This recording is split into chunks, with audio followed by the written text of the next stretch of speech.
Hey, I'm Dre, and welcome to my channel. Everything kind of sucks, but whatever. Now, I like to make content about true crime stuff, and when I talk about true crime stuff, and I like spooky stuff too, I like a lot of spooky stuff. When I mostly talk about true crime stuff, I focus on people of color, because whenever I foray, whenever I seek out content of true crime, I felt like we weren't getting that much coverage or representation, and that's what me and my podcast is going to do. Hi, welcome.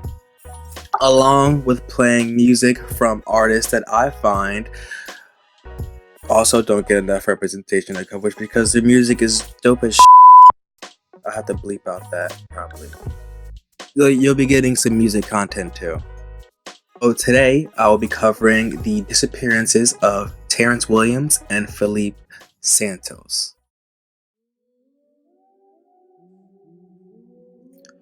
Terrance Williams and Felipe Santos. I'll be gazing down sometimes because my notes and article are right here on my laptop screen, below my eyeline. Terrance Williams and Felipe Santos went missing in 2004 and 2003 respectively under similar circumstances in Naples, Florida. Both men were last seen being arrested by Steve Calkins, then a deputy of the Collier County Sheriff's Department, for driving without a license. Calkins claims that he changed his mind after arresting both men, and instead of taking them in, dropped them both off at two different Circle K convenience stores.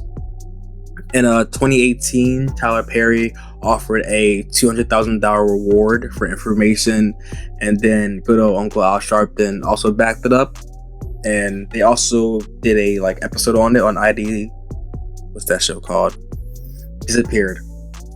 Disappeared is a really good show. I love ID because it's good when I'm feeling really depressed and I just want to sit in and think about nothing all day other than death. So first, we'll cover Terrance Williams. On January 12th, 2004, 27-year-old Terrance Williams went missing in Naples, Florida. Williams is a native to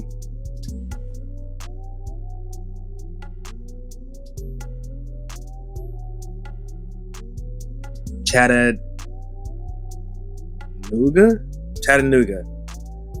He is a native to Chattanooga, Tennessee, and father of 4 children. He recently moved to Florida to be near his mother, Marissa. His roommate, Jason Gonzalez, says that he spoke to Terrance on the phone on the evening of Sunday, January 11th, before heading to bed. Williams, who was going to a party that evening, didn't have a driver's license, but he was cited with a DUI. DUI. And his registration of his car was expired.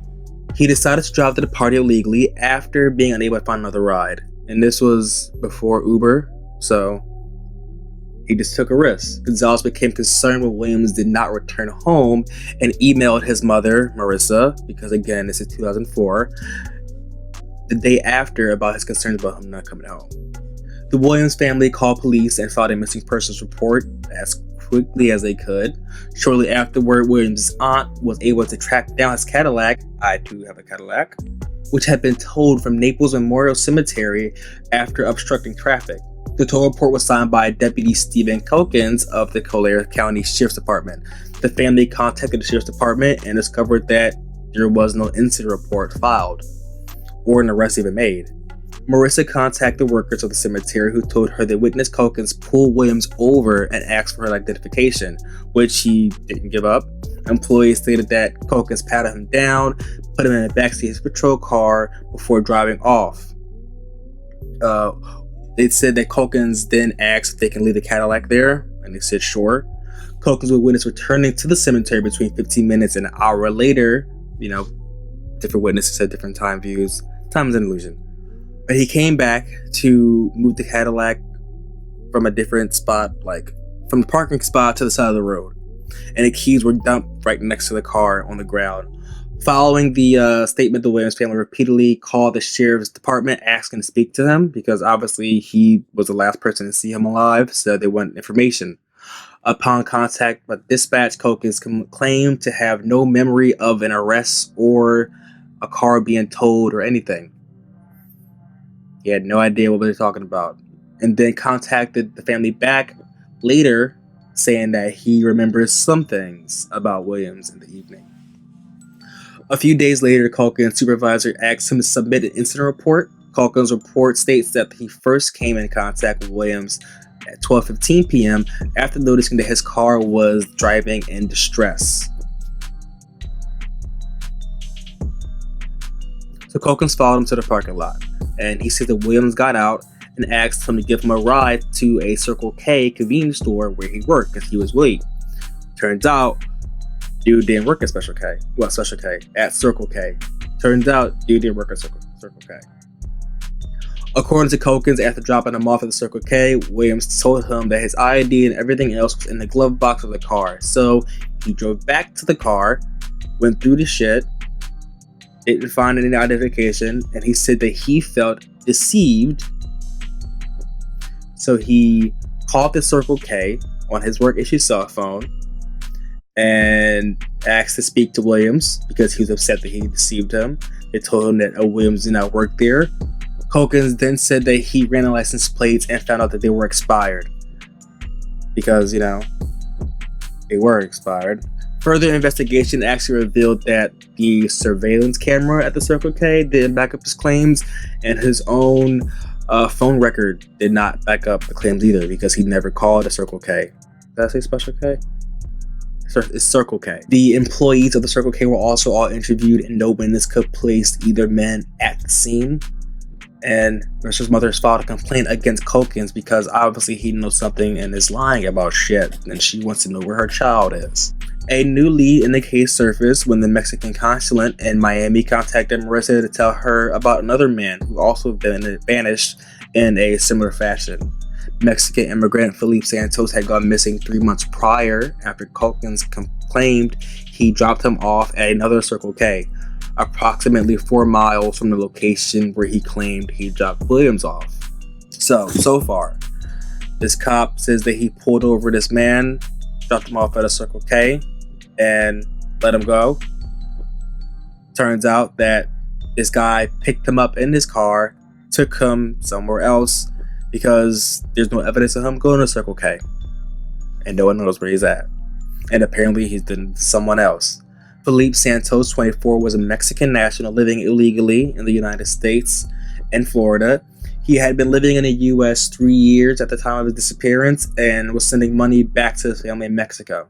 Santos was last seen October 1st in 2003 at approximately 6:30 a.m. He was driving him and his 2 brothers to work, got in a minor car accident, and Culkins cited Santos for reckless driving without a license and insurance, and placed him in his patrol car. And that's the last his 2 brothers saw of him. Later that day, Santos' boss called the county jail to post bail for him and discovered that he was never booked. And there was nothing, no paper trail of him. Culkins claimed that he changed his mind about the arrest because Santos was polite and cooperative, so he let him go at a local Circle K and drove off. The other driver in the incident contradicted the report, stating that Culkins was agitated about Santos' lack of documentation. Quote, he just stated that he was tired of pulling people over who didn't have licenses, she said. 2 weeks later, after Culkins submitted his incident report, the Santos family filed a missing persons report as well as a complaint against Culkins, and investigations cleared Culkins of any wrongdoing. Santos, however, has yet to been heard or seen ever since.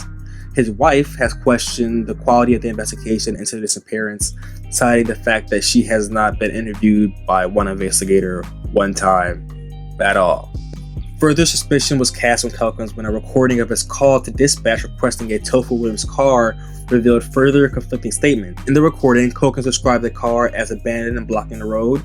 This statement contradicted both the incident report and the witness statements, both of which reported that Culkins himself moved the vehicle to its location, blocking the road. Culkins joked that the operator, maybe he's out there in the cemetery, he'll come back and his car will be gone. He was also heard using very inappropriate language during the call, describing the car as Pony Cadillac.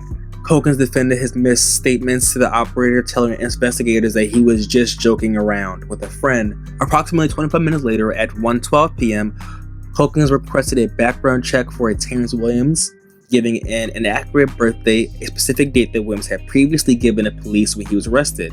This contradicts Culkin's earlier statement that he had never knew Williams' last name or any other personal details. Because of the main person of interest in the case was a police officer, the Florida Department of Law Enforcement and the FBI were called to work on the case.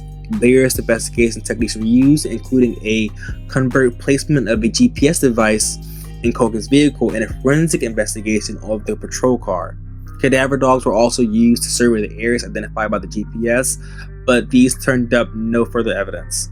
The dude was actually fired because he was giving up conflicting information about both missing people and not cooperating with the investigation at all, so they couldn't help the good old boy anymore, I guess. They couldn't keep covering his ass and let him go. And since then, it went off without any leads or really any coverage until 2012, when a couple of TV shows started including it into their lineup, I guess you could say. They started covering it, is what I mean. It disappeared, Andy Cooper 360. Now, there are like a lot of theories of what could happen. Maybe he's telling the truth, maybe he's lying. If he's lying, which I think he's lying, well, this is what he's done, or maybe this is the motive, blah, blah, blah. Now, one popular theory of the disappearances is the Starlight Tour theory. The term originated in the Canadian province of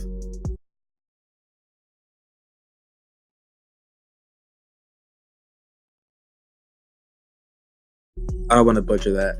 It's a Canadian province. I don't want to mess up that name horribly and embarrass myself.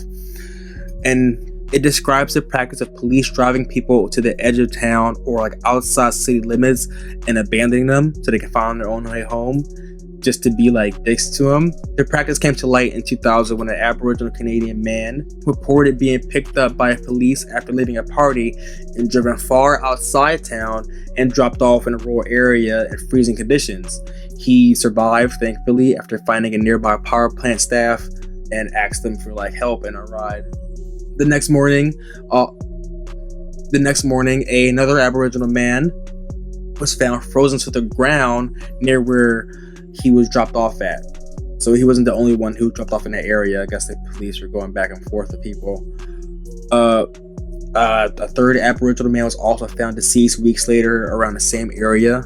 And apparently, according to reports in that area, it's not as prevalent as it was in like the 70s, and it dropped off dramatically over the time and after something like this came to light. But they said it still happens every now and again. And a number of podcasts have explored the theory that Santos and Williams were dropped off in a nearby Everglades and died of exposure or anything else in the Everglades that could kill you. So to sum it all up, this cop is involved in these two men who've gone missing. No one knows what he's done with them, where they are. And the main theory is they think that he took them off somewhere in the Everglades and then dropped them off as like a up prank to deal with the minorities. Hopefully, when the world ends soon, he'll be the first to burn in hell. Like, there's not really much you can say because it sucks and it's awful, and we can only assume got away with murder. Oh, this is all speculation, by the way, because nothing's come up. But I think he's fucking guilty. He can go fuck himself. And that's my channel. So, like and subscribe. My podcast, which would be the audio form of this, will be thrown in the show notes. And please enjoy these tunes.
it's over, when it's all